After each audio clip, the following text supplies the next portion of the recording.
दोस्तों, क्या आपको पता है कि पेट में बच्चा कैसे बनता है? कौन सा समय प्रेगनेंसी के लिए सही रहता है? और क्या आपने ये सोचा है कि पेट में बच्चे के 3 महीने के बाद अबॉर्शन क्यों नहीं किया जा सकता है? अगर आप इन सवालों की जवाब जानना चाहते हैं तो इस वीडियो को लास्ट तक जरूर देखिए। और सबसे पहले हम ये जान लेते हैं कि प्रेगनेंसी के लिए सबसे सही समय कौन सा होता है। दरअसल इसे साइंस में एवोल्यूशन कहा जाता है। ये पीरियड के 6 से 14 दिन के बीच में होता है, यानी इसके 1-2 दिन पहले संबंध बनाने से प्रेगनेंसी होने की संभावना बहुत ज्यादा होती है। इस समय स्पर्म के मिलने से फर्टिलाइजेशन के चांसेस बहुत ज्यादा होते हैं और इसके 5 से 6 दिन बाद ही वो सतह पर जाकर चिपक जाता है, जिसे इम्प्लांटेशन कहा जाता है। और दोस्तों, अब बात करते हैं कि महिलाओं को ये कैसे पता चलता है कि वो प्रेग्नेंट है। दरअसल अगर पीरियड के चौथे हफ्ते बाद भी दोबारा पीरियड नहीं आते हैं तो प्रेगनेंसी का टेस्ट करना चाहिए। जैसे जैसे भ्रूण का विकास होता है उसके आसपास पानी की एक थैली बनने लगती है जो बच्चे के लिए तकिए का काम करती है। इसके बाद एक गोल्डिस ऑर्गन बनने लगता है जो माँ और बेबी को आपस में जोड़ने का काम करता है, जिसमें माँ के सभी न्यूट्रिशन बेबी को मिलने लगते हैं। और पहले महीने में बेबी का चेहरा आकार लेने लगता है और इसके दौरान मुंह, आंखें और गला भी बनने लगता है। साथ ही में ब्लड की नर्स बननी शुरू हो जाती है और साथ ही में बेबी के अंदर ब्लड फ्लो भी शुरू हो जाता है।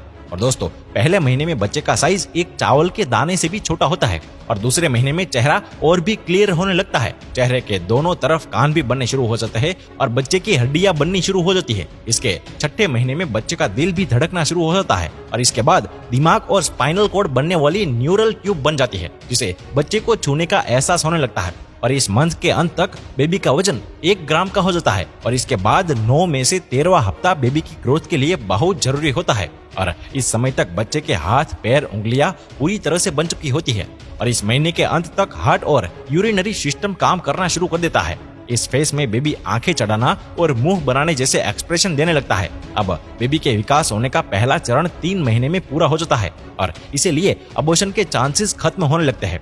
तीसरे महीने के लास्ट में बेबी का वजन 4 ग्राम तक हो जाता है। अब इसके बाद सिर्फ माँ ही नहीं बल्कि बच्चा भी माँ से जुड़ा हुआ महसूस करने लगता है। इसलिए डॉक्टर तीसरे महीने के बाद अबॉर्शन की सलाह नहीं देते हैं।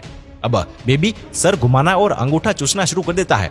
यही वो फेस है जब डॉक्टर बच्चे की धड़कन सुन सकती है और डॉक्टर आपको डिलीवरी की तारीख दे देते हैं। इस समय बच्चे का वजन करीब 100 ग्राम तक हो जाता है। 5वें महीने में सर के बाल बनने शुरू हो जाते हैं और इसके अलावा बेबी के सर पर एक वैक्स की कोटिंग होती है जो जन्म के समय झड़ जाती है। अब बच्चे का वजन 300 ग्राम का हो चुका होता है।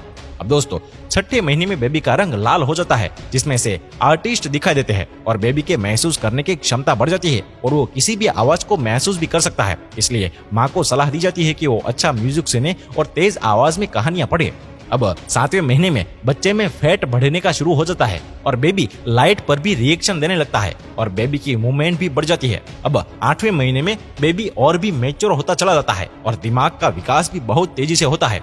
इसके फेफड़े के अलावा सभी शारीरिक अंगों का विकास हो चुका होता है और बेबी अक्सर किक भी मारता है। इस महीने में बेबी करीब 2000 ग्राम का हो चुका होता है और लंबाई 42 सेंटीमीटर होती है। और दोस्तों, 9वें महीने में बच्चे के फेफड़े भी पूरी तरह से बढ़ चुके होते हैं। इसके साथ साथ आंखें झपकाना, सिर घुमाना, हाथ से पकड़ना, ये सभी चीजें की क्षमता भी बढ़ने लगती है। अब इस महीने में पेट में जगह कम होने की वजह से बेबी की मूवमेंट कम होने लगती है। इस समय बच्चे का वजन करीब 2.5 किलो तक हो जाता है। इसके बाद ही जब डिलीवरी का समय आता है तब माँ को दर्द होना शुरू हो जाता है। अब बेबी पूरी तरह से बाहर आने के लिए तैयार हो जाता है।